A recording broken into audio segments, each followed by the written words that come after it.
तो क्वेश्चन तुम्हें दिया हुआ है in the figure given below O is the centre of the circle and A B is the diameter. तो A B diameter है, A B ये डायमीटर है। डायमीटर देखो प्रॉपर्टीज दिलो दिमाग में मालूम होनी चाहिए, प्रॉपर्टीज दिलो दिमाग में मालूम होनी चाहिए। अम्मा नहीं लगा रही प्लग।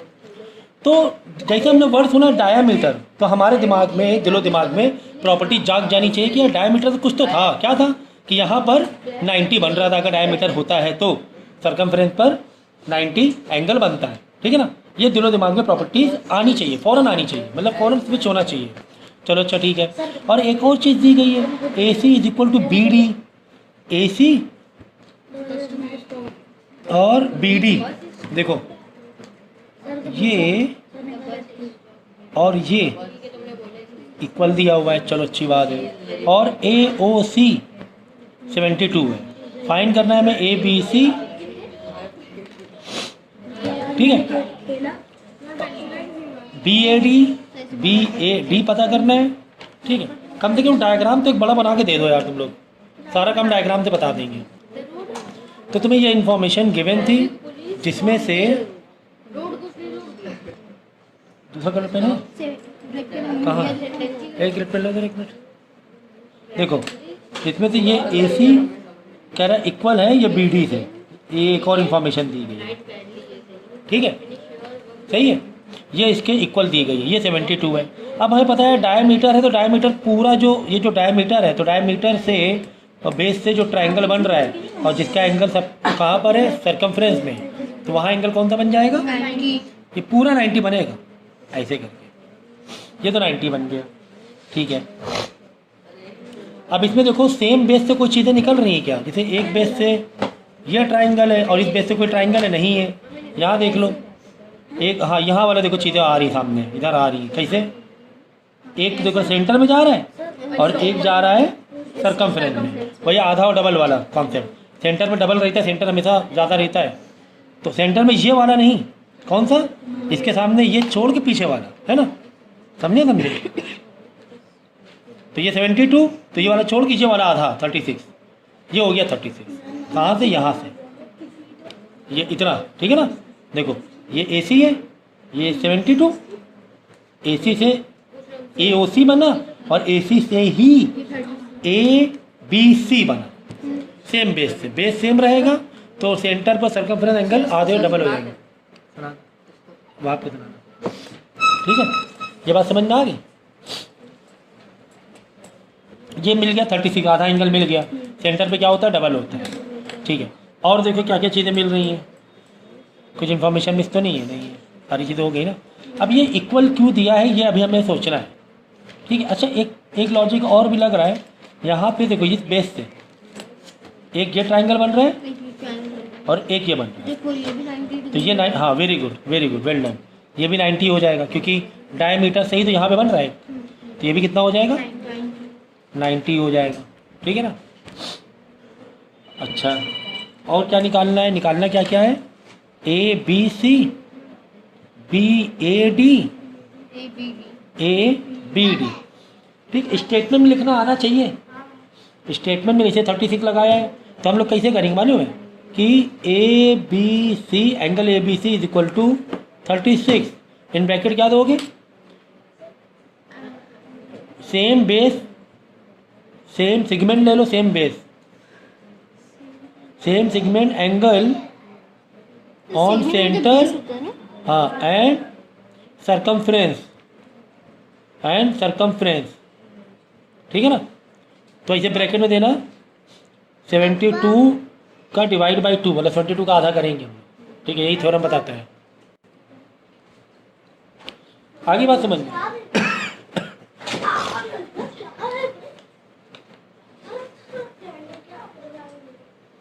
तो क्या मिल गया, ए बी सी तो मिल गया हमें, ए बी सी तो मिल गया, ए बी सी मिल गया ना, 36 मिल गया। तो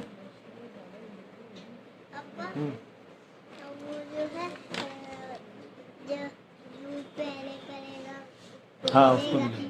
तब लोग लेट करेंगे तो तब लोग को नहीं मिलेगा ना। देखो अच्छा बी ए डी देखो, अच्छा यहाँ है, अब बी ए डी देखो हमें ये निकालना है, ये मतलब ऐसे इतना सा एंगल, नॉट पूरा, इतना सा एंगल बी ए डी, यानी कि हम ट्रायंगल टारगेट करेंगे, BAD वाले ट्रायंगल को टारगेट करेंगे। यार सर एक ये 90 है तो हमें मालूम है, ये 90 हमें मालूम है, 90 है ये, लेकिन 36 हैं? उनका सिर्फ 36 ठीक है, ये 36 लेकिन पूरा नहीं ना। अगर ये पूरा 36 होता तो ट्रायंगल का लॉ लग जाता 180 वाला। 36 सिर्फ आधा ही है, 36 सिर्फ आधा है। आधा ही है। एक यहाँ से बेस है, CD को बेस मान सकते हैं कि CD से एक ट्रायंगल ये है और एक ट्रायंगल ये है, यानी अगर ये वाला मालूम पड़ जाए तो वो ये वाला आ जाएगा, अगर इधर का पार्ट मालूम पड़ जाए। देखो ये भी तो कहीं कॉमन सेगमेंट ही हो रहा है ना, ये बना, ये बना, है ना, ये बना, ये बना। अब ये वाला कैसे आएगा, ये वाला भी सोचना पड़ेगा। इसमें भी यही कंफ्यूज। ठीक, देखो 36 ये 90, अच्छा ये वाला तो आ रहा है ना, पूरा एंगल तो आ ही जा रहा है। देखो ये वाला टारगेट करो, ABC in triangle ABC, C is 90, angle C is what, 90 and angle B is 36, therefore angle BAC पूरा लिखो है, angle BAC is equal to 90 plus 36 में से मतलब 180 में से इसको माइनस कर देंगे, 180 में से इन दोनों का प्लस को माइनस कर देंगे, 126 आ रहा है तो 180 माइनस 126 कर देंगे तो आ जाएगा 54 56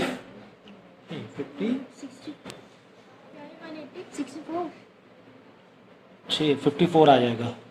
ठीक है ना, तो ये आ गया पूरा, ये पूरा 54 आया है। देखो इसको टारगेट किया था, ये 90 था, 36 था, ये हो गया 54 पूरा, तो ये 54 आ गया, सही है। और ABD कहाँ है, ABD सुनो, ABD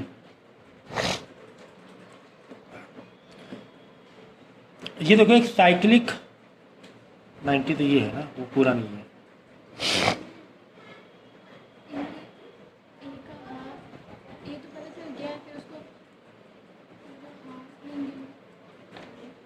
इक्वल क्यों दिया है ये दिमाग लगाना है थोड़ा सा, क्योंकि इक्वल देने का कोई ना कोई थ्योरम हो गया तो ये इक्वल दिया हुआ है ना।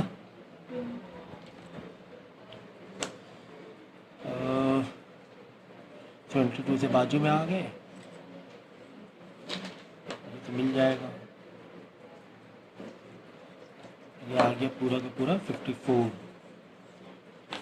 हमें चाहिए आधा, इधर से चाहिए ABD, इधर का भी आधा चाहिए, तो इसमें जो A का हाफ होगा वही B का हाफ होगा ना। 90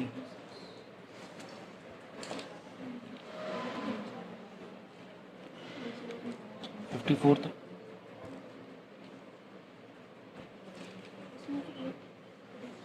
देखो अब इक्वल देने का रीज़न देखो क्या है, AC is equal to BD equal है। जब इक्वल आर्क होते हैं, आर्क जब इक्वल है तो एंगल भी क्या बनेंगे, इक्वल बनेंगे, बस ये चीज़ याद रखना। देखो ये इक्वल आर्क है, ये और ये, ठीक है। हमारा एंगल ABC कितना बना था, 36 बना था, ABC 36, तो इधर भी कितना बनेगा, 36। BAD भी 36 बनेगा, ठीक है। BAD भी कितना बन जाएगा, क्यों बन जाएगा, देखो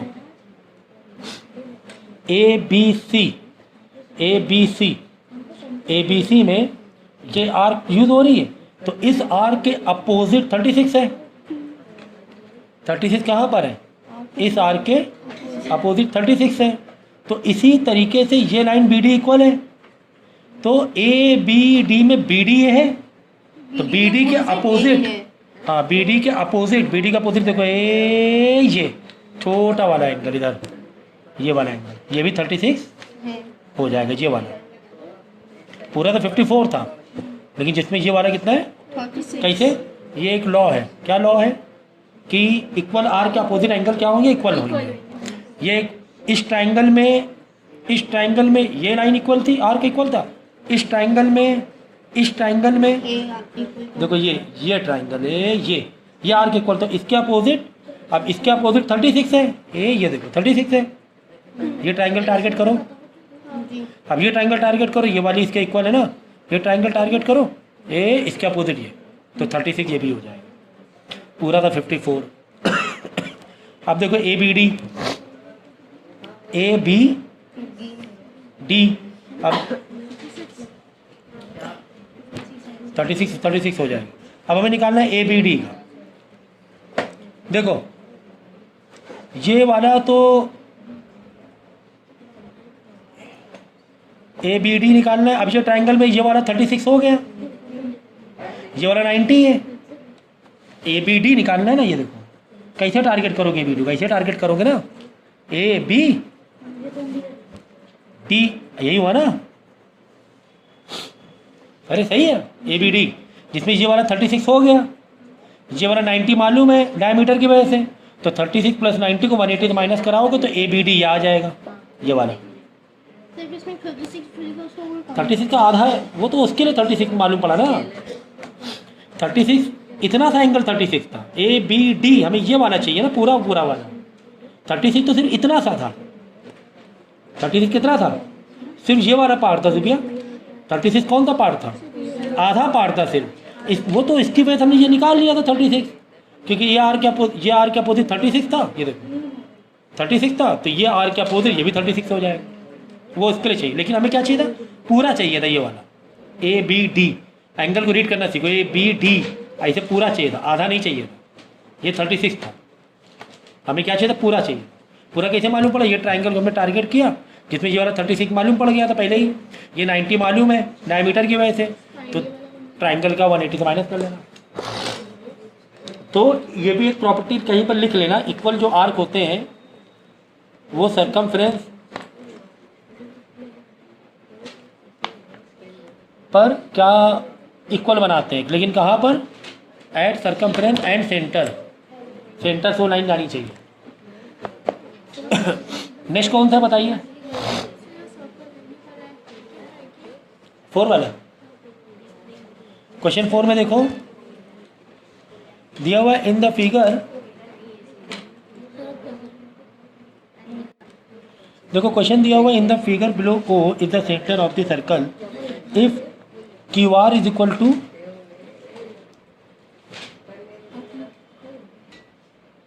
क्यू आर ओ पी के बराबर है, ठीक है, and O R P 20 degree, यहाँ 20। Find the value of x, ये पता करना है। देखो ये लाइन किसके इक्वल है, इसके इक्वल है। अब ये क्या है, रेडियस है। अब जितनी भी रेडियस होंगी सब रेडियस आपस में बराबर ही होती हैं, यानी ये इसके ही बराबर हो गई है ना, रेडियस है ना भाई, ये इसके बराबर तो ठीक है। अब ये इसके से जो मैच कर रहा था आपस में बराबर होते जाएंगे। भाई तुमने कहा कि डी डिवीज़न में एक लड़की पढ़ती है, उसकी एज 15 ईयर्स है। अब उसी डिवीज़न में जितने भी 15 ईयर्स रहेंगे सब तुम बराबर हो जाओगे आपस में, तो ये इसके बराबर था। और ये क्योंकि रेडियस थी तो जितने भी रेडियस है, एक रेडियस ये सब बराबर हो जाएंगे। अब देखो ये 20 डिग्री है, अब यानी कि ये भी इसके बराबर हो गया। भाई ये इसके बराबर, ये इसके बराबर, तो ये भी इसके इक्वल हो गया। तो कॉमन सेंस हो गया ना, समझो ये 20 सेंटीमीटर है, ये 20 है तो ये भी 20, मतलब बोला कि ये 20 सेंटीमीटर इसके बराबर है तो ये भी 20 सेंटीमीटर होगा। अब ये रेडियस है तो ये रेडियस जितने भी रहेंगे सब बराबर होते हैं, तो ये 20 तो ये भी 20, तो ये 20 ये भी 20 है। अब देखो ये 20 डिग्री एंगल है, यहाँ पे 20 है। अब ये क्योंकि जो आइसोसेलेस ट्राइंगल होता है, ये अगर ये लाइन जा रही है, ये लाइन जा रही, तो ये इसके अपोजिट ये इसके अपोजिट आपस में एंगल इक्वल होते हैं, ये तो पता ही है हमें। तो ये 20 तो ये भी 20 होगी। देखो ये लाइन जा रही है, ये बराबर, तो 20 यहाँ पे 20 में आ गया। हमें एक्स तक आना है, ये 20 है। पेंसिल है,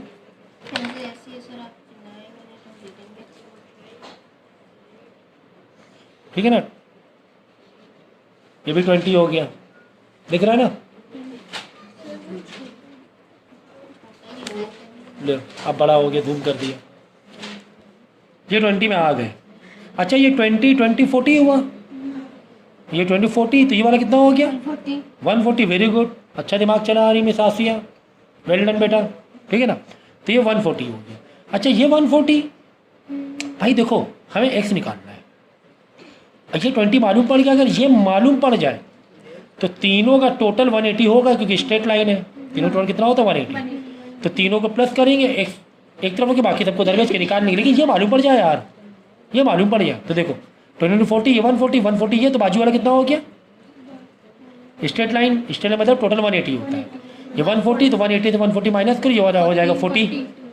अच्छा ये लाइन इक्वल है, यानी ये 40 तो ये भी 40, ये तो ये 40 ये 40 40 40 80, तो ये वाला बचा 100। वेरी गुड, बस हो गया। तो 20 + 100 + x इज इक्वल टू 180। एक लाइन से चाहे तुम 1000 एंगल निकालो, सबका टोटल कितना होता है, अगर एक स्ट्रेट लाइन 180 होता है तो 1 2 3 निकल रहे एंगल, तो बस 100 120 उधर जाके माइनस करें 60 डिग्री आ जाएगा। और बताइए आगे, वो वाला छोड़ दो, अब आगे बताओ, ये दोनों छोड़ो, आगे आगे किया कि नहीं किया अभी? सर और स्ट्रेट लाइन देखो कह रहा है कि A B and C D 2 parallel chord है। कभी भी कोई वर्डिंग हुआ करे उसकी अपनी एक मीनिंग होती है, ऐसे ही नहीं खेल होता है, जैसे 9 + 9 पैरेलल होते हैं। बना नहीं सारे डायग्राम, अब बात ना कर लेना, आपके हो गया सब, देखो तो यहाँ पढ़ते हैं हम लोग, ठीक है। A B is equal to A B 24 है, सी डी 10 है। भाई पैरेलल है, पैरेलल मतलब ये नहीं कि इक्वल होना जरूरी है, पैरेलल चीज़ अलग होती है ना। पैरेलल मतलब ऐसे जा रही है, ऐसे जा रही है ना पैरेलल, लेकिन एक छोटी एक बड़ी है, तो इससे मतलब नहीं है। Okay, if the radius of the circle is 13 centimetre, मतलब ये वाला जो दिया हुआ है 13 दिया हुआ है, तो ये भी 13 हुआ, रेडियस तो रेडियस ही है भाई। Find the distance between, sorry this is not 13, क्या बोल दिया हमने, सॉरी पूरा 13, ठीक है ना, ये पूरा नीचे तक 13 होगा। देखो इसको कैसे किया जाता है देखना,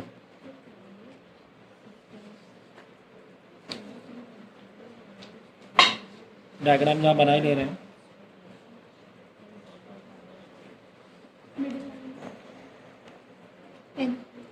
हमें डिस्टेंस निकालना है, इनके बीच में क्या निकालना है, अच्छा ये 24 है, ये 10 है।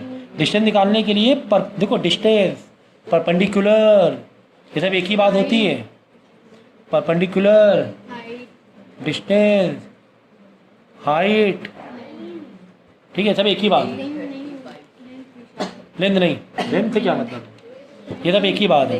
तो कुल मिलाकर डिस्टेंस निकालना है, ए बी और सी डी डिस्टेंस निकालना है, मैंने ऐसे परपेंडिकुलर बनाओ, एक ये परपेंडिकुलर बनाया, एक ये परपेंडिकुलर बना लिया, तभी तो डिस्टेंस निकलेगा, टोटल परपेंडिकुलर टोटल हाइट, ठीक है ना। अब देखो ये 24 या 10 है, कभी भी सेंटर से कोई लाइन तो परपेंडिकुलर बनाते हो, तो 9th में हमने पढ़ा था कि उस कार्ड को वो कार्ड आधा आधा डिवाइड हो जाएगा, तो ये भी हाँ वेरी गुड, ये 12 हो जाएगी, ये 5 हो जाएगी, करेक्ट है सर। 13 भाई पूरा दिया हुआ है, पूरा 13 दिया हुआ है, इतना नहीं दिया हुआ है, रेडियस 13 है ना, हाँ। तो अब देखो हम लोग क्या करेंगे, यहाँ पे एक ट्रायंगल फॉर्म करेंगे, ये हमने फॉर्म किया तो अलग से बना रहे हैं, अलग पेन यूज़ कर रहा हूँ, ये 13 है, ये 13 है, ये 5 है, ये 5 है, तो पाइथागोरस से 13 5 पाइथागोरस से निकाल लेंगे ये वाली लाइन। भाई 13 मतलब रेडियस है ना, देखो सेंटर से आई और सर्कल तक आई, ये रेडियस नहीं है, ये सर्कल तक नहीं जा रही है, तो ये रेडियस नहीं है, रेडियस क्या होगी, ये होगी, तो 13 5 का 12 आ जाएगा,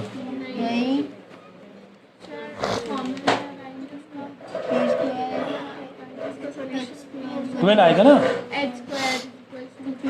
12 आएगा, 12 देख लो, 13 का स्क्वायर इज इक्वल टू, हाँ ये हाइपोटेन्यूज है, कौन सी दुनिया में जी रही हो, तो बी का स्क्वायर 5 का स्क्वायर माइनस परपेंडिकुलर हमें नहीं मालूम, ऐसे नाम दे दो, यहाँ पे दे दो एम, यहाँ पे नाम दे दो एन, ठीक है, नाम दे दो ओ एन का स्क्वायर, ओ एन का स्क्वायर 25 इधर आके 169 से माइनस होगा, ओ एन का स्क्वायर 144 12 आ जाएगा, स्क्वायर हटाओगे रूट से बाहर 12 आ जाएगा, ये सब मालूम होना चाहिए। तो ये आ गया 12, सर ये 12 आ गया। वो भी 12 होगी। नहीं, यहाँ नीचे 5 दिया गया है ना। ये रेडियस नहीं है, ये रेडियस नहीं है कि ये 12 तो वो भी 12, इसके अब अलग निकालना पड़ेगा। यहाँ ट्रायंगल फॉर्म किया, ये 12, ये वाला 12 था और रेडियस कितना था 13 था, तो 12 और 13 से 5 निकल आएगा, ये वाला कितना निकल आएगा 5, पाइथागोरस से कर लेना। देखो 169 इज इक्वल टू 12 का स्क्वायर माइनस ओ एम का स्क्वायर, ये एम लिया हमने, ओ एम क्या परपेंडिकुलर है, माइनस क्यों कर रहे हैं, ये प्लस, ठीक है। तो इधर आके 12 इसका 140 माइनस होगा तो 25 आ जाएगा, 25 का 5 आ जाएगा, 5। अब टोटल डिस्टेंस है तो 12 और प्लस 5 20 आ गया, समझे, ये 12 ये प्लस 5, इसका ये 12 ये 5, तो टोटल डिस्टेंस आ गया 17। कहाँ आ रहा है, पीछे दिया गया। ठीक है 17 आ गया। आगे ये वाले क्वेश्चन में, ठीक है, अब ये वाला क्वेश्चन देखो, टेंजेंट और सर्कल का इंटीग्रेटेड, ये इसमें प्रॉपर्टी, सर्कल के जो भी मतलब सर्कल क्या, सर्कल और टेंजेंट के ही क्वेश्चन मिक्स करके आते हैं, इंटीग्रेटेड करके आते हैं, तो आपको एक ही क्वेश्चन में circle as well as tangent की प्रॉपर्टीज़ को समझना पड़ेगा। अभी ये एक फिगर दिया हुआ है क्वेश्चन में, जिसमें से इस ये वाला तुम्हें 50 दिया हुआ है, ऐसे है फिगर, ये कह रहा है कि जो टेंजेंट आई है और एक लाइन जो ए बी प्रोड्यूस हो रही है, उस ए बी और टेंजेंट से एंगल बन रहा है 50 डिग्री। तो ये लैंग्वेज को समझो, तो क्या लिखा हुआ है, the tangent drawn to the circle at C makes an angle of 50 degree with A B produce. A B produce का मतलब ये जो ए बी लाइन है, जो टेंजेंट है, इससे मिलकर 50 डिग्री बन रहा है, क्या बन रहा है 50 डिग्री एंगल, ठीक है।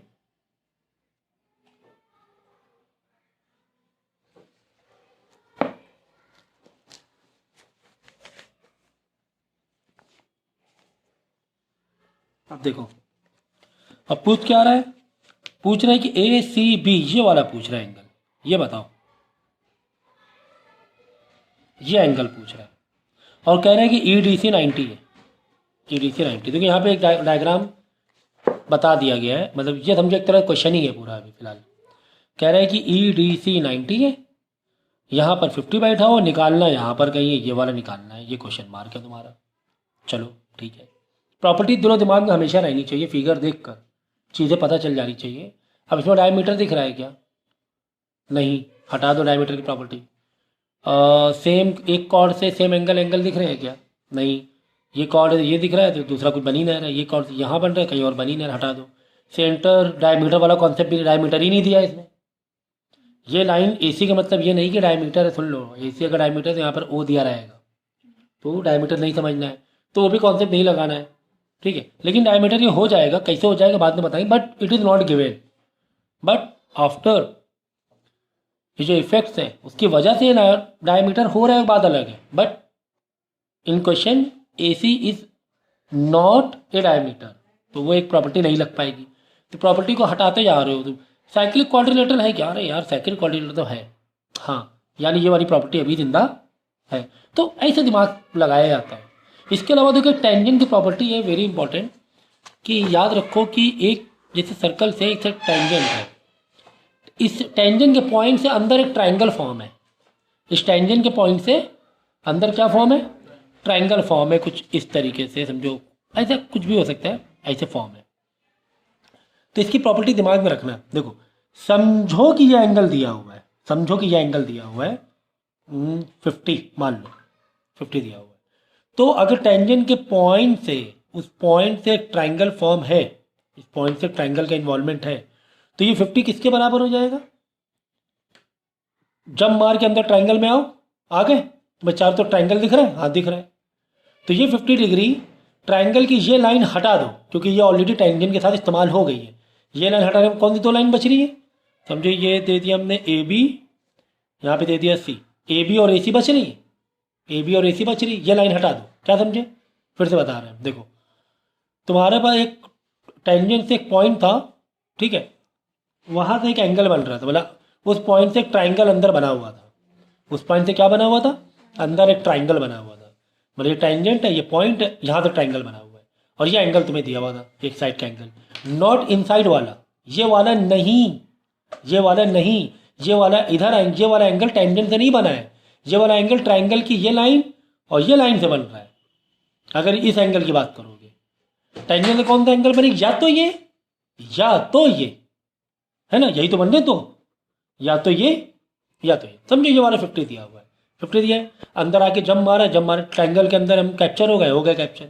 तो जो एंगल ऑलरेडी इन्वॉल्व था, जो लाइन ट्राइंगल की टेंजेंट के साथ, उसको हटा के ये दो लाइन बची, ये लाइन हटा दो BC, ये दो लाइन बच रही है, ये दो लाइन का एंगल कहाँ बनेगा? बस यही तो बनेगा। तो कुल मिला के कहना ये चाह रहे कि जो ये 50 डिग्री टेंजेंट और ट्राइंगल की एक लाइन से एंगल 50 डिग्री बन रहा है, तो ट्राइंगल के बाकी दो बचे जो लाइन बच रही है वो एंगल उसके बराबर हो जाएगा, वही 50 हो जाएगा। आई बात समझ में? तो ये एक प्रॉपर्टी है इसमें भी, ये देखो इसमें प्रॉपर्टी आ रही, क्योंकि ट्राइंगल तो तुम्हें दिख ही रहे हैं। देखो ये टेंजेंट है, ये टेंजेंट और इस टेंजेंट के इस पॉइंट से अंदर एक ट्राइंगल गया हुआ है, एक ट्राइंगल गया हुआ, चलो अच्छा ठीक है, ओके। तो ऐसे देखो प्रॉपर्टी तो इस तरीके से एक्टिवेट होना चाहिए माइंड में विद इन ए सेकेंड कि यार ये प्रॉपर्टीज है। चलो ये 90 दिया हुआ था, अब यहाँ पर तुम्हारा माइंड जो होना चाहिए बहुत ही काउंटर माइंड होना चाहिए, सर्कल जैसे चैप्टर के लिए, वॉल्यूम जैसे चैप्टर के काउंटर होना चाहिए कि यार इन्फॉर्मेशन यहाँ गिवन है, पूछ यहाँ कहीं रहा है, ये क्यों गिवन है, यहाँ से अंदर घुसो गेट के अंदर, ये भी गिवन है, यहाँ से गेट के अंदर घुसना कुछ ज़्यादा कुछ बेनिफिट नहीं लग रहा है फिलहाल, तो ठीक है यहाँ पर आ जाओ क्वेश्चन वाले। तो ये तुम्हें 90 दिया हुआ था, पेंसिल है, ये तुम्हें 90 दिया हुआ था, ठीक है ना, ये तो गिवन है ना, इसको पेन से चला सकते हो, कोई दिक्कत नहीं है, this information is already given, okay. अब देखो यहाँ आए, जब मार के अंदर आए, देखो लाइन तो एक ही है, अगर एक 90 तो इधर वाला भी क्या हो जाएगा? 90 हो जाएगा। तो ये 90 आ गए। देखो यहाँ पे साइक्लिक क्वाड्रिलेटरल दिख रहा है तुम्हें, ये 90 तो 180 अपोजिट एंगल 180 माइनस ये एंगल हो जाएगा 180 माइनस 90, ये 90 मत करो, ऐसा मत करो, ये 90 तो ये भी 90, कन्फ्यूज कि बराबर होते हैं क्या एंगल? बराबर नहीं होते, 180 से माइनस करने के बाद होते हैं। तो ये 90 तो 180 माइनस ये भी एंगल 90 हो जाएगा, है ना, साइक्लिक क्वाड। ये 90, ये वाला तुम्हारा 750 चल रहा है, ठीक है, ये 90 आंसर में आ जाओ, तो बाजू वाला भी क्या हो जाएगा? 90 हो जाएगा।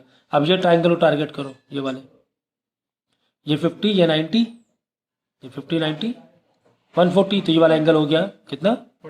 40। अब आ जाओ यहाँ पे, देखो एंगल तो 40 मिल गया, कौन वाला? टेंजेंट के पॉइंट वाला एंगल, टेंजेंट ट्राइंगल। क्या याद रखो प्रॉपर्टी को? टेंजेंट ट्राइंगल, क्योंकि यहाँ पे टेंजेंट से एंगल है और वो ट्राइंगल भी अंदर बन रहा है। तो ये कितना आ गया था? 40 आया था। अब ये 40 किसके बराबर होगा? अंदर जंप मार के ट्राइंगल में आए, ट्राइंगल अंदर कैप्चर हो गए, अब ऑलरेडी ये लाइन इस्तेमाल हो चुकी है टेंजेंट के साथ में एंगल बनाने में, बाकी दो लाइन, ये दो लाइन बच रही है, तो ये दो लाइन से कौन सा एंगल बन रहा है? ये दो लाइन से भाई यही तो एंगल बनेगा, उधर थोड़ा चले जाओगे। कुल मिला के ये अगर 40 है तो ये भी 40। अच्छा अब ये ट्राइंगल को टारगेट करो, ये वाला ट्राइंगल को टारगेट करो, ये 40, ये 90, 130, तो ये वाला एंगल कितना हो जाएगा? 50 हो जाएगा। बस यही पूछा था ACB। तो इस तरह jump jump jump jump jump मारना है यार, तुम्हें मैथ क्या सॉल्व करनी है, तुम्हें तो जंप मारना है ना, सर्कल टेंजेंट का यही खेल होता है, जंप मारते जाओ। और कौन सा? ये आ गया, कैसे आ गया? तुम्हें आए? इजी है क्या? कैसे? XYZ पता करना है तो 90 हो जाएगा, डायमीटर ठीक है, रेडियस से आ रहा है 90, ये 65, इससे क्या मतलब है? 180 हो जाएगा ना, ट्राइंगल है ना ये, तो 65 ना, ये तो 65 प्लस सर- 90 तो सर इससे ये 90 है ना, इससे ये x निकल आएगा। ठीक है। तो एज आई टोल्ड यू कि जैसे आप फिगर देखोगे प्रॉपर्टीज एक्टिवेट हो जानी चाहिए, प्रॉपर्टीज क्या हो जानी चाहिए? एक्टिवेट हो जानी चाहिए। तो प्रॉपर्टीज एक्टिवेट हो जानी चाहिए। अब तुम्हें दिख रहा है यार ये रेडियस है ना, रेडियस मतलब डायमीटर रेडियस है, और रेडियस से यानी सेंटर से कोई लाइन टेंजेंट में जाती है तो 90 बनाती है, तो ये 90 हमें मिल गया। इट इज़ गिवन एक्चुअली, कहीं ना कहीं गिवन ही है ना, प्रॉपर्टीज है तो गिवन हो गई वो, अभी तो तुमने जब मारा ही नहीं है, जब मारोगे तब मेहनत करोगे ना। अभी तो पता ही यार ये तो रेडियस है, रेडियस सेंटर को लाइन 90 है, और एक्स पता करना वाई जेड। तो ये एक्स क्या ये पार्ट, हाँ ये ट्राइंगल का पार्ट है, ये 65 ये वाला 90, तो 65 प्लस 90 को 180 से माइनस करो एक्स आ जाए। चलो ये इसकी तो कहानी खत्म हो गई। अच्छा ये वाला ट्राइंगल में आ जाओ, क्यों? क्योंकि जेड भी पता करना है हमें। जब ये ट्राइंगल में आएंगे भाई तो हमें पता ही है ना कि ये क्या है 90, लेकिन जेड तो मालूम नहीं। ये ट्राइंगल कैसे तुम काउंटर करोगे, है ना? तो अब ये 65 क्यों गिवन था, ये एक बहुत इंपॉर्टेंट बात थी कि यार 65 गिवन है यार, तो 65 गिवन है भाई, तो एक्स निकालने के लिए गिवन होगा। अगर ये मालूम पड़ जाए तो ये तो हमने निकाल ही लिया था।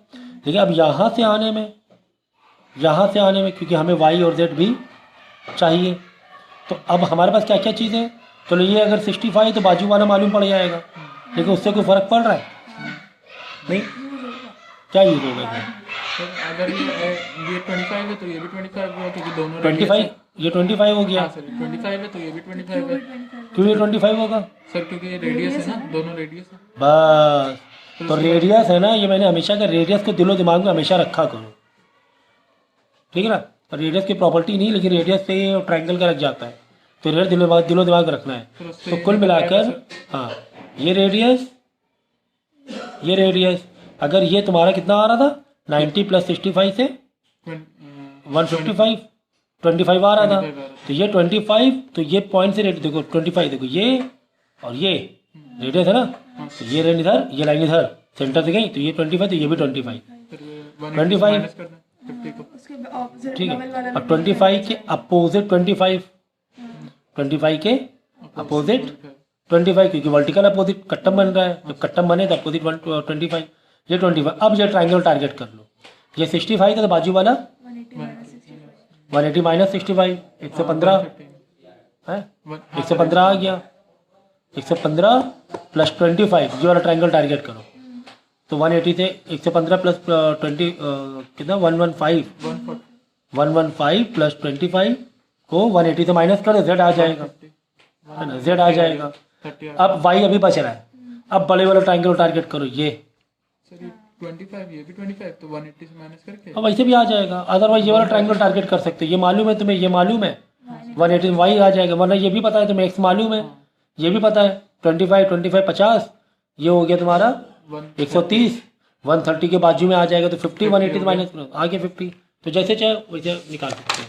अब आप कौन सा पूछ रही थी? ये वाला क्वेश्चन था। Question is given that in the given figure P Q is equal to R Q. भाई कोई भी चीज़ गिवन है ना, उसका अपने आप में बहुत बड़ा रोल होता है सॉल्यूशन में, है ना? वो ऐसे ही मत तुम स्किप कर दो। अगर ये दोनों बराबर है मतलब यार ये रोल निभाएगा, बड़ा रोल, है ना? फिल्म में कोई कैरेक्टर लिया गया तो उसको कोई तो रोल होगा, ऐसे नहीं कैरेक्टर ले लिया गया। तो ये दोनों बराबर है, इसका कुछ रोल होगा, कुछ प्रॉपर्टीज इससे एक्टिवेट हो सकती हैं। चलो, और आर क्यू भी 68 दिया हुआ है, फिगर दिया हुआ है, अभी figure I show you now. P C and Q C are tangent to the circle with centre वो calculate value of Q P and Q C P. ये फिगर तुम्हें गिवन है। अगर फिगर गिवन है ना, बट फिर भी properties को देखा करो, जो लिखा हुआ देखा करो, खाली फिगर मत जाया करो। कभी कभी क्या होता है कि जो भी इंफॉर्मेशन गिवन है जितनी भी, वो फिगर पे कभी कभार पूरा मेंशन नहीं होता है। तो इंफॉर्मेशन जो राइटिंग मतलब इसमें है, लैंग्वेज में है, उसको डायग्राम में मैच कर लिया करो कि हाँ सारी कुछ डायग्राम में दिख रहा है। हाँ Q P Q R equal line given, हाँ ठीक है, ठीक है। R Q P 60 R Q P ये 68 डिग्री, हाँ ये भी, यानी सारी इंफॉर्मेशन लगभग गिवन है, डायग्राम और लैंग्वेज दोनों को मिला लिया। तो this also shows you important practice, है ना? फील यू इम्पॉर्टेंट प्रैक्टिस कि हाँ जो भी लैंग्वेज में it is in written form you should do what, diagram से चेक कर लिया करें। हाँ तो सारी चीज़ें। तो क्या पूछा गया था? क्यूओपी पूछा गया है, क्यूओपी यानी ये एंगल पूछा गया है क्यूओपी, ठीक है ना? ये एंगल पूछा गया है। और क्यूसीपी पूछा गया है, क्यूसीपी। तो यहाँ पे अगर ओ मालूम पड़ गया तो यार 180 से माइनस करके सी तो आ ही जाएगा। और ओ सेंटर पूछ रहा है, तो सेंटर पूछ रहा है तो वहाँ पे माइंड थोड़ा और एक्टिवेट, प्रॉपर्टीज एक्टिवेट हो जानी चाहिए कि यार सेंटर पूछ रहा है तो सरकमफ्रेंस में उसका आधा बनेगा, अगर मैं सर्कमफ्रेंस वाला एंगल मिल जाए तो अगर ये सर्कमफ्रेंस वाला एंगल मिल जाए, ये वाला आर वाला, तो उसका सामने से पीछे की तरफ डबल बन जाएगा सेंटर पे, अपोजिट नहीं, उसके पीछे डबल बनेगा। ये दिमाग में रखना है चीज़ों को। कुल मिला के देखो, अच्छा 68 गिवन था, यही एक इन्फॉर्मेशन गिवन थी। 2 लाइन इक्वल है भाई, ये कहे भूलेंगे हम। तो 2 लाइन क्या है आपस में, 2 लाइन इक्वल होना या 2 रेडियस होना, मतलब 2 एंगल बराबर होना, ये दिलो दिमाग में रखना है। अगर ये पूरा 68 दिया हुआ है तो इधर वाले एंगल भाई ये समझो ऐसे है, ये लाइन इक्वल क्यू, ये 68 दिया हुआ है, करेक्ट।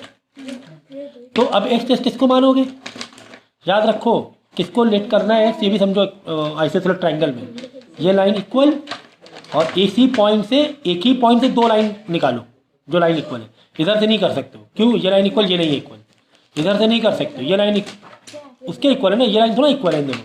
तो 2 लाइन कौन सी, ये दोनों इक्वल है ना, तो इस पॉइंट से ये और ये, तो यानी यहाँ पर एक्स लेट करेंगे, करेक्ट है। तो यार 68 + x करके इन दोनों की पूरी वैल्यू निकाली, कुल मिला के यहाँ पे वैल्यू मालूम पड़ जाएगी आर वाली, है ना।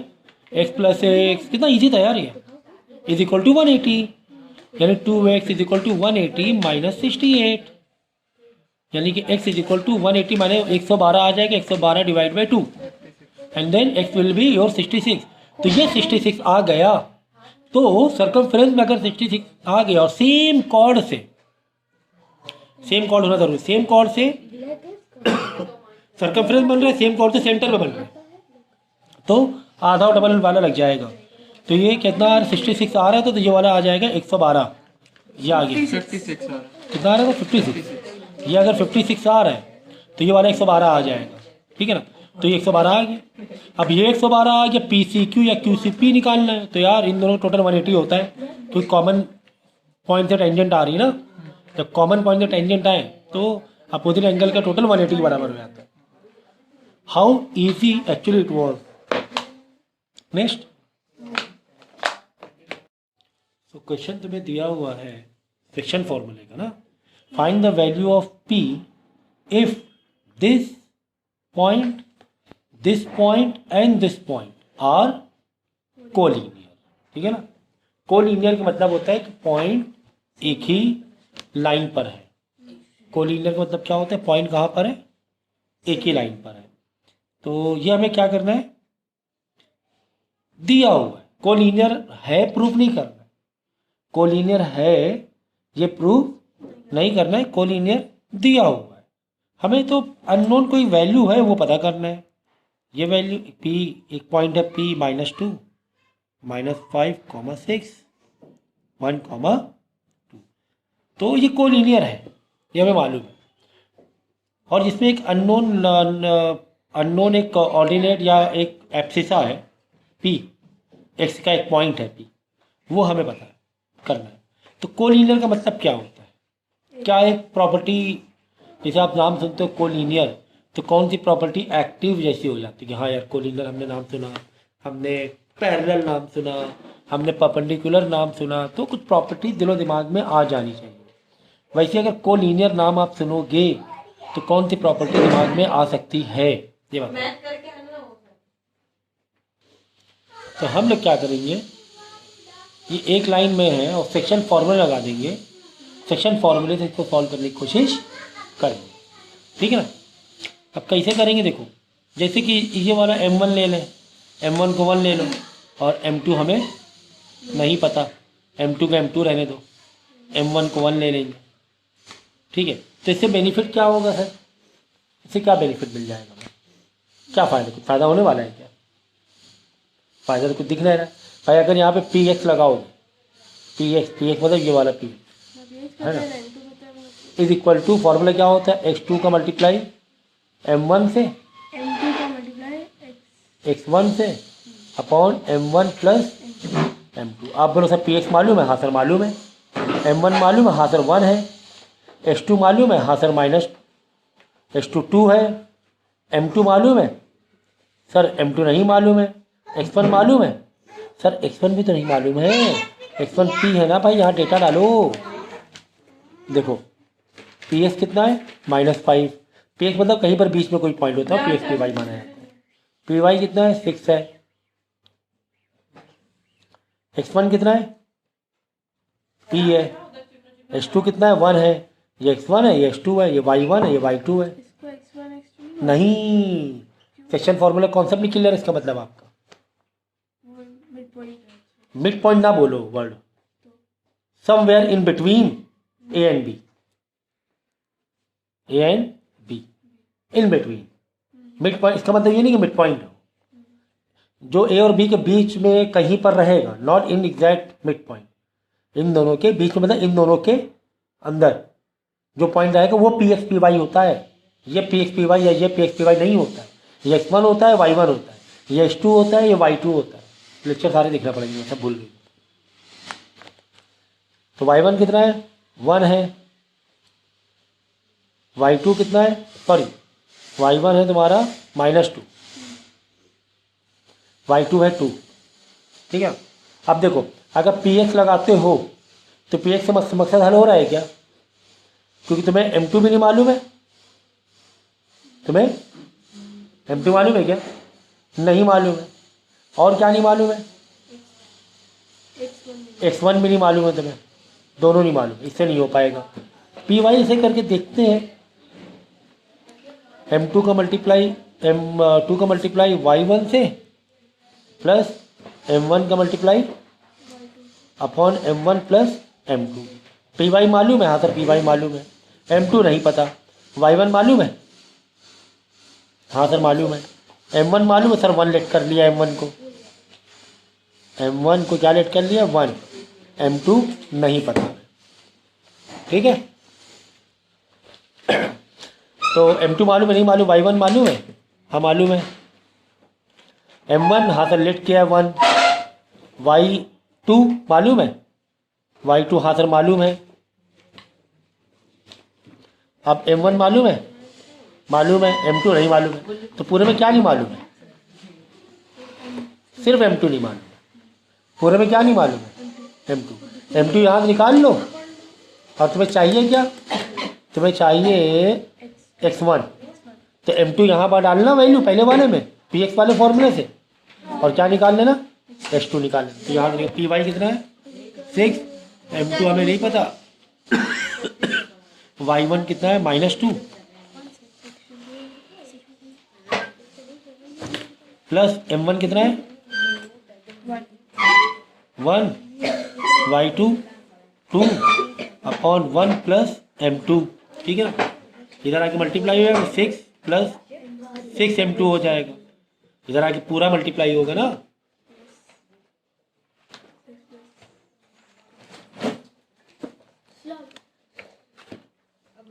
ठीक है ना।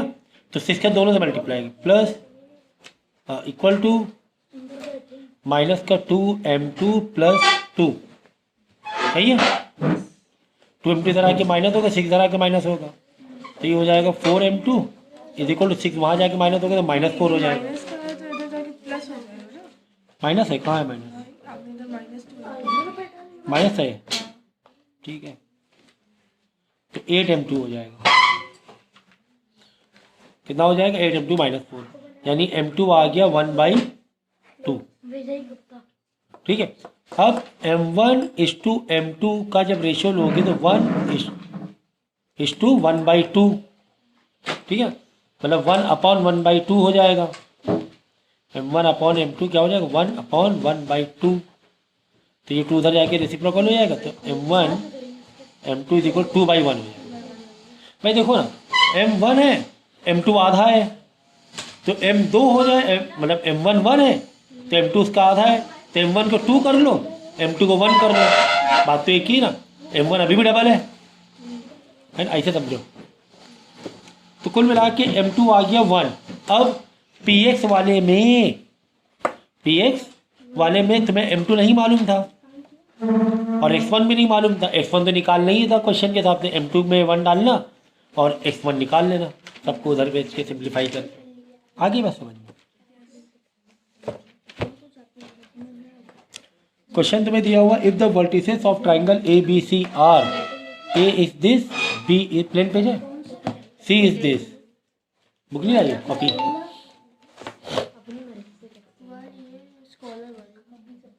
देखो ये तुम्हें दिया हुआ है, ए दिया है 5 - 1, बी दिया हुआ है -3 - 2, सी दिया हुआ है -1 8। चलो ये दिया हुआ है, ठीक है। कह रहे हैं कि find the length of median through a. ये दिया हुआ, कह रहा है कि क्वेश्चन में find the length of median through a. कह रहा है ए से मीडियन निकालो, ए से मीडियन डेफिनेटली बी सी पर ही आएगी। तो मीडियन का मतलब क्या हो जाता है, आधा आधा बढ़ गया, मिड पॉइंट हो गया।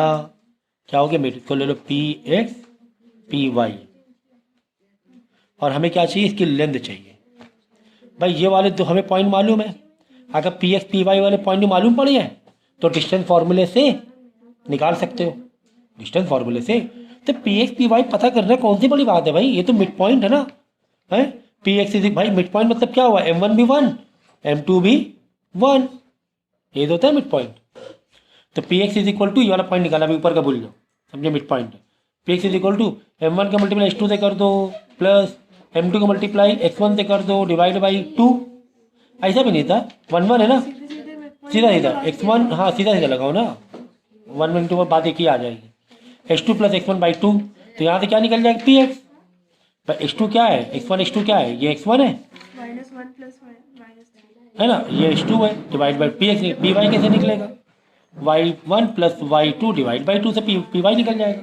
अब ये दोनों पॉइंट मालूम पड़ गया, फिर इधर आ जाओ ऐसे करके, ये 2 पॉइंट मालूम, ये 2 पॉइंट मालूम, X1 X2 मालूम, y1 y2 मालूम। भाई ये वालों का y1 y2 कह लो, ये वालों क्या कह लो, X1 H2 कह लो, सॉरी X1 H2 कह लो, y1 y2 कह लो, है ना। ये X1 है, y1 है, ये H2 y2, समझ। अब बाद में डिस्टेंस फार्मूला ये तो किए हैं, कई क्वेश्चन किए इसके। नेक्स्ट देखो 28 क्वेश्चन दिया हुआ, the 2 vertices of triangle this and this, ठीक है। दो तुम्हें वर्टिसेस दिए हुए हैं, -1 4 5 2, -1 4 5, 2, और सेंट्रॉइड जो दिया हुआ है वो 0, -3 दिया हुआ है। तुम्हें तीसरा वाला निकालना है, तुम्हें क्या निकालना है, तीसरा पॉइंट, यानी इसको ले लो x3 y3, ये निकालना है। करेक्ट है, करेक्ट है, करेक्ट है। अब हम क्या करेंगे, ये सेंट्रॉइड को तुम्हें दिया हुआ, इस बार सेंट्रॉइड नहीं निकालना, centroid you are given, okay. तो what is formula for centroid to find coordinates, it is what, समझो, सी एक्स सेंट्रॉइड का x वाला point is equal to x1 + x2 + x3 divide by 3। See X इस बार दिया है 0, देखो ये पॉइंट समझो C, तो C का x, C का y, ओके। ये x1 y1, ये x2 y2, ये x3 y, सो सिंपल यार। तो C is 0 and x1 is what, -1 + 5 x1 + x2 + x3 plus x3 divide by 3, 0 से 0 हो जाएगा, 3 से मल्टीप्लाई होकर 0 हो जाएगा, 5 - 4 4 -4 आ गया x3। सिंप्लीफिकेशन थोड़ा सिखाएंगे यार हम। इसी तरह सी वाई सेंट्रॉइड, सी वाई के थ्रू y3 भी निकालना, ठीक है। नेक्स्ट देखो, शेयर एंड डिविडेंड का ये जो क्वेश्चन है, ये बहुत ही कॉमन क्वेश्चन है, बहुत ही इजी क्वेश्चन है, बहुत इजी है और बहुत ही कॉमन है, ठीक है ना। इसमें लिखा हो क्या है, विवेक invest ₹4,500 in 8%, ₹10 share at ₹15. He sells the share when the price rises to ₹30 and invest the proceed in 12% ₹100 share at ₹125. तो देखो इसमें क्या है, पहले इन्वेस्ट किया मतलब पहले खरीदा, इन्वेस्ट किया मतलब पहले खरीदा, फिर क्या किया, बेचा, फिर क्या किया, वापस खरीदा, है ना। बिजनेस ऐसे ही होता है, खरीदा बेचा खरीदा, तो वही हो रहा है। तो इसमें 3 स्टेप में क्वेश्चन है, कितने स्टेप में, 3। पहला क्या है, परचेस किया उसने, इन्वेस्ट किया मतलब परचेस किया, फिर क्या किया उसने, सेल किया, फिर वापस उसने क्या कर दिया, परचेस किया यानी कि इन्वेस्ट किया, इन्वेस्ट लिख दो चाहिए तो, इन्वेस्ट सेल वापस से इन्वेस्ट, ठीक है ना। ऐसे 3 पार्ट में क्वेश्चन है, ठीक है ना। तो चलो पहले डेटा लिखेंगे, जैसे कि हम लोग समझते हैं कि इन्वेस्टमेंट कितना है 4500। अब यहाँ पे बच्चे कंफ्यूज होते हैं एलवी और एमवी में, nominal value and market value. देखो क्या लिखा है, ₹10 शेयर एड ₹15। हमने आपसे पहले भी कहा था कि अगर मैथ को समझनी है तो आपको इंग्लिश भी अच्छी आनी चाहिए, यह मैंने आपसे कहा था, ठीक है। तो थोड़ा तो आदि करा डाउट आपको, हाँ 1 मिनट, ये मैंने कहा था, क्या कहा था मैंने, इंग्लिश अच्छी आनी चाहिए। तो क्या लिखा देखो, एनवी और MV nominal value market value में देखो कैसे, Vivek invest ₹4500 in 8% at ₹15। At यानी कि जो उसने खरीदा है वो 15 रुपए के हिसाब से खरीदा है, लेकिन वो शेयर कितने रुपए में थे, 10 रुपए में। बेसिक वैल्यू 10 थी, लेकिन एट ₹15 में खरीदा। एट वर्ड है ना, एट प्रीपोजिशन, मतलब एक्चुअली में इतने में खरीद रहा है। एक्चुअली में जितने में खरीदा जाता है वो मार्केट वैल्यू होती है। तो नॉमिनल मार्केट वैल्यू तो हो गई 15 रुपए और नॉमिनल वैल्यू हो गई 10 रुपए, ठीक है। ये एक स्टेप पूरा हो गया, बाद में सेलिंग वाला स्टेप है। तो यार मतलब डेटा हमें मालूम पड़ गया है, हमें डेटा मालूम पड़ गया है। फॉर्मूले हमें पता है कि 4 फॉर्मूले, 3 या 4 फॉर्मूले हैं इसमें, वो फॉर्मूले बिल्कुल पक्का कर लेना, ठीक है। और हमें उस पर ये करना है। अब आगे देखो क्वेश्चन में क्या पूछ रहा है कि सेल बताओ, नंबर ऑफ शेयर कुछ नहीं पूछ रहा है, क्या पूछ रहा है, सेल। भाई अगर हमें टोटल सेल निकालना है तो टोटल सेल हम कैसे निकालेंगे, कोई भी सामान बेचा कैसे बेचेंगे, मतलब कैसे निकालेंगे। जैसे मेरे पास समझिए मेरे पास शूज़ का बिजनेस है, 100 हमने 100 जोड़ी शूज़ बेचे और एक शूज़ 500 रुपये, तो हम कैसे निकालेंगे टोटल से, नंबर ऑफ होगा, यानी कि number of share into जो भी सेल करने की कॉस्टिंग होगी, सेल प्राइस, करेक्ट है ना, ऐसे ही करते ना, सेलिंग प्राइस, करेक्ट है ना। बस यानी कि यार सेलिंग प्राइस सेल कितने में कर रहा है, ₹30 में। देखो he sell the share when the price is rise to ₹30, ये तो मिल गया यार, इनटू सेलिंग प्राइस ₹30, क्योंकि हमें पूछ क्या रहा है, सेल प्रोसीड पूछ रहा है, सेल बताओ कितने रुपए में की। तो हम लोग डायरेक्ट इस कॉलम में आ गए, सेकंड वाले में, सेल का total sale is equal number of share into sale price. Sale price 30, number of share नहीं पता था, तो कुल मिला के पहले वाले कॉलम से हमें नंबर ऑफ शेयर निकालना था, हमें यहाँ पे एन निकालना था, नंबर ऑफ शेयर निकालना। अब एन, एमवी, एनवी या इन्वेस्टमेंट से फॉर्मूला है क्या नंबर ऑफ शेयर का, बोलो क्या है, इन्वेस्टमेंट अपॉन मार्केट वैल्यू, किसका, नंबर ऑफ शेयर, एन का। तो एन का फॉर्मूला क्या है, इन्वेस्टमेंट अपॉन एमवी। तो एमवी कितना है, इन्वेस्टमेंट कितना है 4000 है, एनवी कितना है 15 रुपए, तो 300 शेयर आ गए यहाँ पे, है ना, 300 शेयर आ गए, लो एन मिल गया, यहाँ पे एन डाल दो। तो कितना आसान सी चीज़ें थी, है ना भाई। वो क्वेश्चन को 3 पार्ट में दिया हुआ था, तो मैं नंबर डायरेक्ट क्वेश्चन होता है, ये पूछते बताओ नंबर ऑफ शेयर क्या है, नंबर ऑफ शेयर निकाल के क्वेश्चन खत्म कर देते। लेकिन पूछा है सेल प्रोसीड, और सेल प्रोसीड के लिए number of share into selling price, selling price दिया था 30 रुपीज़, है ना, ये देखो 30 रुपीज़ दिया हुआ है, when price rises to 30 rupees वो दिया हुआ था। तो नंबर ऑफ शेयर मालूम पड़ जाए तो काम बन जाए, टोटल सेल मालूम पड़ जाए, तो नंबर ऑफ शेयर वापस पहले कॉलम में आना पड़ा, वही इन्वेस्टमेंट वाले कॉलम में। तो हमें मिल गया 300। तो टोटल शेयर हमने कितने के, 339 और 3 0 बढ़ा 9,000 रुपये का हमने शेयर बेच दिए। कभी कभी नंबर ऑफ शेयर जो बेचे जाते हैं ज़रूरी नहीं कि 300 बेचे, अगर 300 खरीदे तो ऐसा भी होता है कि हाफ हमने बेचे। क्या होता, हमने जो भी हमने नंबर ऑफ शेयर खरीदे उसमें बेचा कितना, हाफ। तब यहाँ पे 300 नंबर ऑफ शेयर खरीदने का जो नंबर ऑफ शेयर 300 आ रहा था, तो 300 नहीं लिखते, कितना लिखते, हाफ। 300 का हाफ 250 होता है, 150। तो कभी कभी क्वेश्चन ऐसे भी आ जाओ, कोई दिक्कत नहीं है कि जितने भी शेयर खरीदे के नंबर नहीं दिए तो नंबर निकाल लिए, कह रहे कि हाफ शेयर को बेच डाला हमने, कितने हाफ, तो 150 कर देते भाई, 300 खरीदे बोले 150 को ही बेचा हमने। चलो हमने फिलहाल यहाँ तो पूरे के पूरे ही बेचे हमने, ही सेल द शेयर, मतलब कुछ दिया नहीं है कितना बेचा हमने, मतलब पूरे नंबर ऑफ शेयर बेचे। तो यहाँ पे नंबर ऑफ शेयर 300 निकाले, यहाँ पे 9,000 रुपये आ गए।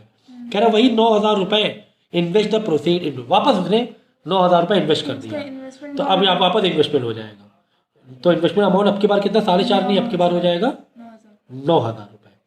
तो 9,000 जो आया था उसके बाद सेल करके, कभी कभी ऐसा भी होता है कि हाफ अमाउंट इन्वेस्ट किया, लेकिन यहाँ पे ऐसा कुछ है नहीं, जितनी भी टोटल सेल हुई हमने पूरा इन्वेस्ट किया, ऐसा कुछ मेंशन नहीं ना कि हाफ अमाउंट इन्वेस्ट किया। अगर हाफ अमाउंट इन्वेस्ट होता तो 4,500 में दिखाते इन्वेस्टमेंट किया दोबारा, लेकिन फिलहाल तो पूरा इन्वेस्टमेंट है। तो इन्वेस्टमेंट 9,000 किया हमने, मतलब जो 9,000 का बेचा था वो वापस इन्वेस्टमेंट कर दिया। अच्छा बिजनेसमैन है, पूरा पूरा इन्वेस्टमेंट कर दिया, पर्सनल कुछ पैसा बचाया नहीं उसने। ₹100 शेयर एट ₹125, एट ₹120 मतलब मार्केट वैल्यू 125 रुपीज़। तो MV 125 मतलब जो एग्जैक्टली खरीद रहा है वो 125 रुपीज़ का खरीद रहा है, लेकिन उसकी नॉमिनल वैल्यू 100 रुपये थी। NV 100 रुपये, ठीक है। तो ये इन्फॉर्मेशन लिख दी हमने। तो नंबर ऑफ सेल प्रोसीड आ गया था, आगे निकालना गया था। अब कह रहे हैं कि यहाँ पे जो खरीद रहा है उसके नंबर ऑफ शेयर बताओ। देखो कह रहे हैं ना नंबर ऑफ ₹125 शेयर, जो 125 रुपीज़ के हिसाब से खरीदे, तो उसने 9,000 रुपये में से कितने शेयर तब आ गए। यहाँ तो एंड तो मजबूरी में निकालना पड़ा था, जब पहली बार जब उसने इन्वेस्टमेंट किया तो मजबूरी में निकालना पड़ा, क्योंकि हमें क्या चाहिए था, टोटल सेल चाहिए था। मजबूरी में निकालना पड़ा यार, एंड तो है ही नहीं, चलो एंड बाजू से निकाल लिया हमने जब पहली बार खरीदा था। दोबारा में एग्जैक्टली पूछ रहे हैं कि जब दोबारा इन्वेस्टमेंट कर रहे हैं तो बताओ नंबर ऑफ शेयर। तो यार क्या दिक्कत है भाई, तुम्हें N equal to I by MV करने में कोई दिक्कत है क्या? I 9,000 अपॉन MV 125, तो कितना आ जाएगा डिवाइड करने के बाद? 72 आ जाएगा, 72 शेयर। तो कुल मिला के अगर ये बीच वाला कॉलम नहीं भी पूछता टोटल सेल बताओ, अगर नहीं भी पूछता कि टोटल सेल कितने की हुई, और डायरेक्ट यहाँ पर पूछ लेता कि बताओ जो तीसरी बार उसने इन्वेस्टमेंट किया, मतलब तीसरा जो साइकिल उसका वो चला, पहले खरीदा बेचा खरीदा, तो बताओ यहाँ पर कितने नंबर ऑफ शेयर खरीदे। तो अब यहाँ के लिए हमें क्या करना पड़ता, N is equal I by MV। N के लिए निकालने के लिए एन यार तो पता ही नहीं, वो तो निकालना ही है। I MV मालूम 125 रुपीज़, I यार इन्वेस्टमेंट तो पता ही नहीं हमें। इन्वेस्टमेंट मतलब कौन वाला इन्वेस्टमेंट है, जो पिछली बार उसने बेचा था। तो अब यहाँ इन्वेस्टमेंट निकालने के लिए हमें इधर आना पड़ता, ठीक है। अब इधर इन्वेस्टमेंट के लिए टोटल सेल मतलब वही total sale N into sale price करना पड़ता। एन तो हमें पता ही नहीं, जब एन ही नहीं पता तो टोटल सेल मतलब आगे के लिए टोटल इन्वेस्टमेंट कैसे निकालोगे? तो फिर पीछे और आना पड़ता, यहाँ से एन निकालते, फिर यहाँ से टोटल सेल निकालते, वही टोटल सेल जो निकाली हमने वही इन्वेस्टमेंट बनता। तो कुल मिला के अगर ये 20 का पार्ट नहीं भी पूछा जाता तो इतना बैक होकर हमें निकालना पड़ता। तो कॉन्सेप्ट आपका मजबूत है, तो यार कोई दिक्कत ही नहीं है। फिर कह रहे change in is annual income from dividend.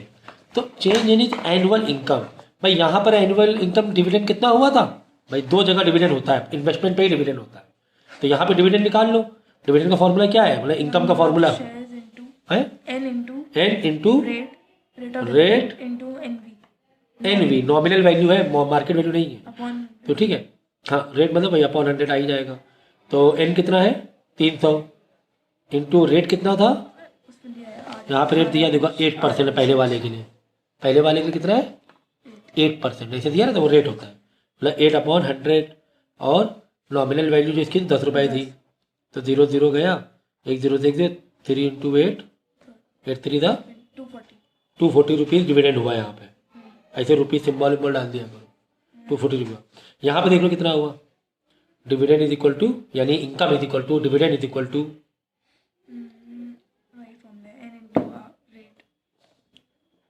N into rate into NV nominal value upon 100। N यहाँ पर N कितना था 72 था, रेट यहाँ पर था 12% मतलब 12/100, और नॉमिनल वैल्यू जो थी 100 रुपये थी। 100 से 100 हटा दो, और 72 इंटू 12 कितना हुआ 960 हो रहा है। 900 कितना हो रहा है देखो,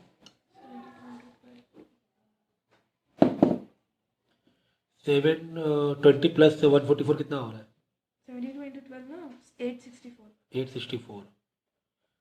दूसरी बार डिविडेंड को इतना मिला, कह रहा है डिविडेंड दोनों का अलग अलग बताओ, कह रहा है दोनों का चेंज बताओ। चेंज मतलब माइनस कर दो, 864 पहले बाद में हुआ माइनस 240, 624 क्या हुआ change in income, change in income हुआ, ठीक है। अब इसी को बोला परसेंटेज में कन्वर्ट कर दो। अगर बाई चांस बोलता कि कितने परसेंटेज इनकम इंक्रीज हुई, कितने परसेंटेज इंक्रीज हुई, तो पहले यहाँ पर परसेंटेज निकालते पहली बार वाला, फिर तीसरी बार वाला परसेंटेज निकालते, है ना। तो परसेंटेज इनकम का फॉर्मूला क्या है, इनकम अपॉन इन्वेस्टमेंट इंटू 100, ठीक है। ये अलग निकाला, फिर ये वाले के लिए अलग इनकम निकालो, परसेंटेज ऑफ इनकम। कैसे, इनकम मतलब डिविडेंड अपॉन इन्वेस्टमेंट इंटू 100, यही फॉर्मूला लिखवाया ना आपने, हाँ यही ठीक है ना। तो इनकम यहाँ कितनी हो रही 240, कितने इन्वेस्टमेंट पर हो रही थी 4500 पर, 4500 इन्वेस्टमेंट था और इनकम थी 240, तो अपॉन 4500 इंटू 100, तो यहाँ से इसका परसेंटेज आ जाता है, यहाँ से इसका परसेंटेज निकालो, तीसरा वाले दोबारा इन्वेस्टमेंट किया, इनकम कितनी हो रही थी 864 हो रही थी ना। अगर क्या पूछा जाता percentage in change in income, change in income नहीं, अगर चेंज इनकम होता तो पहली वाली इनकम और तीसरी वाली इनकम को माइनस कर देते, चेंज इनकम आता, लेकिन अगर परसेंटेज पूछा है तो ऐसे निकालना है। तो यहाँ वाले के परसेंटेज निकाल लो, पहली बार वाले का कि इनकम अपॉन इन्वेस्टमेंट इंटू 100, तो तीसरी बार वाले निकाल लो इनकम अपॉन इन्वेस्टमेंट, यहाँ पे इन्वेस्टमेंट हो रहा था 9000 इंटू 100, तो ये दोनों का निकाल लो, फिर दोनों को माइनस कर देना, तो change in percentage in income आ जाएगा। करेक्ट है, बहुत बेसिक सा क्वेश्चन है और बहुत आते हैं एग्जाम में और आएंगे, ठीक है। तो ये डिस्टेंस फॉर्मूले समझ में आ गया कैसे करना है ना, कि डिस्टेंस फॉर्मूले से अगर हमें निकालना है तो इस तरीके से हम लोग निकाल सकते हैं कि हाँ भाई ये राइट एंगल ट्रायंगल है। अब हमें निकालना है अगर स्ट्रेट लाइन से, मतलब इंक्लिनेशन वाले कॉन्सेप्ट से, स्ट्रेट लाइन, तो स्ट्रेट लाइन में आपको दो कॉन्सेप्ट दिए हैं, parallel and then perpendicular, parallel and perpendicular, ठीक है। दो लाइन एक दूसरे के पैरेलल कब होंगी, कब पर, अगर पैरेलल है दो लाइनें तो ये दोनों के स्लोप क्या हो जाएंगे, सेम हो जाएंगे, same, m1 equal to m2 हो जाएगा। और अगर परपेंडिकुलर है तो दोनों के स्लोप एक दूसरे के माइनस में रेसिप्रोकल हो जाएगा, माइनस का रेसिप्रोकल हो जाएगा, m1 m2 मतलब -1/m2। अब हम लोग क्या करेंगे, सबके ये निकाल लेंगे, सारे के रिलेशन से 3 पॉइंट दिए, 4 -2 और दिया है -4 4, दिया है 10,6, ये दिए, सबके आपस में स्लोप निकाल लो, एक बार इन दोनों का निकाल लो, एक बार इन दोनों का निकाल लो और एक बार इन दोनों, फिर देख लो रिलेशन किसमें कहाँ बैठ रहा है, कौन एक दूसरे के रेसिप्रोकल हो रहा है। तो इसका निकालेंगे तो देखो y2 - y1, भाई फॉर्मूला क्या है m का, y2 - y1 upon x2 -x1, तो चलो इसको नाम दे दो m1, तो इन दोनों के relation -2 -4 divide by h2 - x1, 4 - 4 8, कितना आ गया -6/8, दैट इज -3/4, एक तो यह आ गया, चलो इसको अलग रखो। अब इन दोनों का निकाल लो, 4 - 6 अपॉन y2 -4 -10 -4, m2 दे दो इसे रिलेशन में, -4 -10, ठीक है। तो ये हो गया -2 -14, इसका आ गया आंसर -1/7, -10 कट गया है ना, तो 1/7 2 से रिड्यूस करने में ये हो गया। फिर m3 एक रिलेशन दे दो, इनका दे दो, -2 -6 y2 - y1 अपॉन 4 - 10 तो -8 एंड देन -6 आ रहा है ना, हाँ सर 6 आएगा, -6 यानी +8/6, 8/6 क्या हो जाएगा 4/3, 4/3 और 3/4, हाँ यार ये तो मिल रहा है भाई, 4/3, ये देखो ये तो छोड़ दो, बीच वाला तो नहीं आ रहा है, m2 छोड़ दो, हाँ सर, इसका आ रहा है, देखो एक आ रहा है -3/4, एक आ रहा है 4/3, दोनों आपस में कैसे रिलेशन में बताओ, इनवर्स मतलब रेसिप्रोकल और निगेटिव, हाँ सर, भाई अगर दो लाइन परपेंडिकुलर है तो m1 = एक तो -1/m2 होना चाहिए, हाँ सर, 1/m2 का मतलब क्या हुआ, रेसिप्रोकल, हाँ रेसिप्रोकल होना चाहिए, तो वही तो हुआ, 4/3 या -4/3 का 3/4 हो गया, हाँ सर, और साइन क्या लग गया माइनस, बस यही चाहिए, रेसिप्रोकल रिलेशन चाहिए। ठीक है सर, अगर तुम वैल्यू डालो देखो वही आ जाएगा, वैल्यू इक्वेट कर दिया, m1 में डाल दिया 4/3, -1, m2 में डाल दिया -3/4, माइनस हटा दो, 4 ऊपर जाएगा 4/3, देखो इक्वेट हो गया कि नहीं किया, हाँ सर, हो गया। तो इस तरीके से स्ट्रेट लाइन के थ्रू हमें करना होता है, अगर स्ट्रेट लाइन के थ्रू आए कोई भी हो, यानी कि और भी देखो है, बस सर इतना ही, हाँ बस, तो हो गया, और क्या, ठीक है।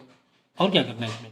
पर तुम्हें अलग अलग रिलेशन से भाई, एक तरफ ये दोनों के रिलेशन से m निकाल लो, एक बार इन दोनों से निकाल लो, एक बार इन दोनों से निकाल लो, दोनों में देख लो कौन किसके मैच कर रहा है फिगर। भाई यहाँ 3/4, यहाँ 4/3 था, रेसिप्रोकल मैच करके माइनस भी हो गया था, एक माइनस भी हो गया था, तो ये हो गया था। अब आगे देखो, इसे लिखा without using distance formula show that this point are the vertices of parallelogram. अब पैरेललोग्राम सर कैसे सेट करें, पैरेललोग्राम कैसे करें, परपेंडिकुलर और पैरेलल का तो मालूम है कि परपेंडिकुलर और पैरेलल में भाई अगर पैरेलल कॉन्सेप्ट है तो m1 is equal to m2 हो जाएगा, अगर परपेंडिकुलर कॉन्सेप्ट है m1 is equal to minus का 1/m2। अब तो भाई हमें पता है ना पैरेललोग्राम का मतलब क्या, दो लाइन पैरेलल, और दो लाइन पर, और ये दो इसके पैरेलल, ये दो इसके पैरेलल। तो तुम्हें क्या करना है, सबका आपस में रिलेशन बनाना है। अगर कोई दो जोड़ी की m बराबर आ जाए, बराबर आपकी बात, नॉट परपेंडिकुलर, हाँ दो m एक बराबर हो गए, दो m एक बराबर, एक बराबर हो, मतलब वो क्या है, पैरेलल होगा। पैरेलल। तो ऐसे m1 समझ गया ना, 4 पॉइंट का आपस में रिलेशन निकालोगे, एक बार इनका इनका, एक बार इनका इनका, एक बार इनका इनका, एक बार इनका इनका, एक बार इनका इनका, एक बार इससे इससे, ऐसे निकालना है। रिपीट ना मार देना कि इधर से भी कर दे बाद इधर से भी कर दो, ऐसे मत करना, ठीक है ना। हाँ सर, तो ऐसे समझ गया ना, ये समझिए हाँ समझ गए। भाई। जैसे ए और बी का निकालना, ए भी लिखते, ए बी हो या बी हो, बात एक ही है। ए बी का निकाल, ए बी सी डी अलग अलग दिए हुए हैं, हाँ ए दिया है 2 3, बी दिया हुआ है 4 1, सी दिया हुआ है 3 2, समझो, हाँ, डी दिया हुआ -1 0, समझो, ऐसे दिया हुआ, चलो हाँ सर, हाँ -4 ले लो, ऐसे दिया हुआ। एक बार क्या करो, ए बी का रिलेशन निकाल लोगे, एक एम निकाल लोगे, एक बार बी सी का निकाल लेना एक एम, अब वो बी सी हो या सी बी हो, बात एक ही है। फिर एक बार सी डी का निकाल लेना, और एक बार फिर ए सी बच रहा है, ए सी का अलग निकाल लेना, ए डी बच रहा है, ए डी का अलग निकाल लेना, डीबी, डी बी और बी डी तो नहीं हुआ है ना, अगर बी डी अगर बी डी नहीं हुआ तो डी बी कर लो, हाँ सर, एक बार डी बी का निकाल लो, हाँ sir, D B B D एक ही है, और एक बार सी ए सी, हाँ ए सी सर, निकाल वो चुके हैं। दिए, हाँ। ऐसे निकाल के फिर एम को मैच करो, दो एम है ना, ऐसे कुछ मैचिंग में आ जाएगा। हाँ सर, तो जहाँ पर एम एक जैसे हो गए, दो जोड़ी अलग कर देना, आ जाएगा।